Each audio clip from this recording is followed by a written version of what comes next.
मेहरी के चलते है माई के दिल जे तू खोइब हो। मेहरी के चलते है माई के दिल जे तू खोइब हो। दूधावा के नीक बबुआ कैसे चुकइब हो। अचारा के छाव बबुआ कहवा तू पइब हो। दूधावा के नीक बबुआ दूधावा के नीक बबुआ कैसे चुकइब हो। Mix by welcome recording studio Jamu बाजार।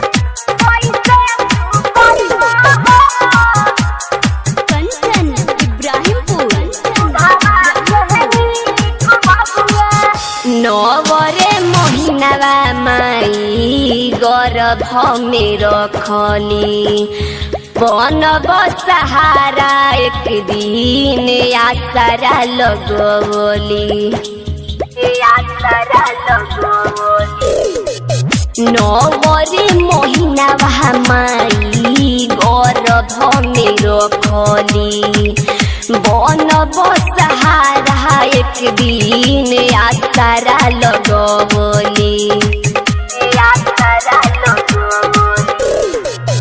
सब विश्वास के जे गाला दो बोइब हो।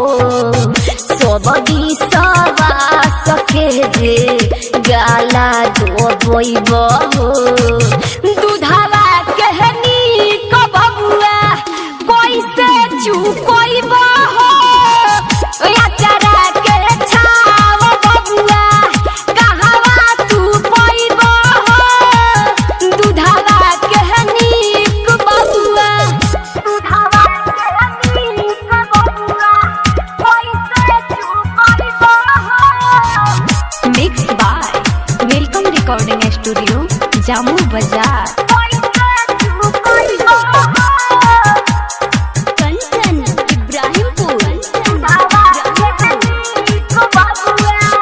कटले हो माई हुई है कातना विपतिया तोहारा के राखत हुई है साटी के छोटिया।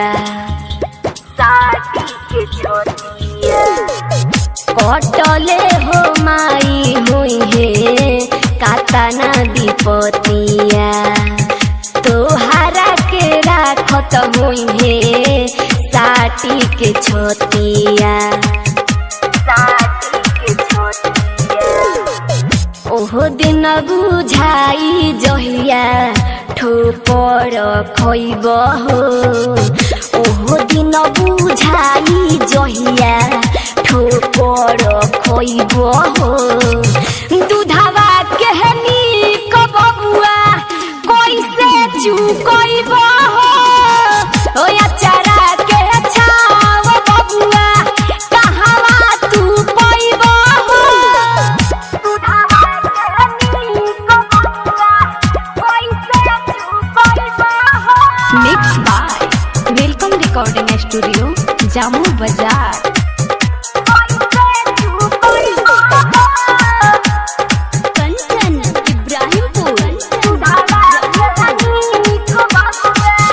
दुनिया में सबसे अनमोल माई के प्यार हो।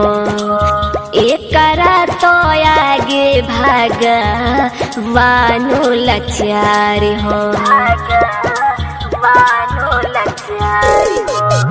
दुनिया में सबसे अनमोल माई के प्यार हो। एकरा तो आगे भगवानो लाचार हो। कहेली मनीषा फूलताज निर्दयी कहइब हो।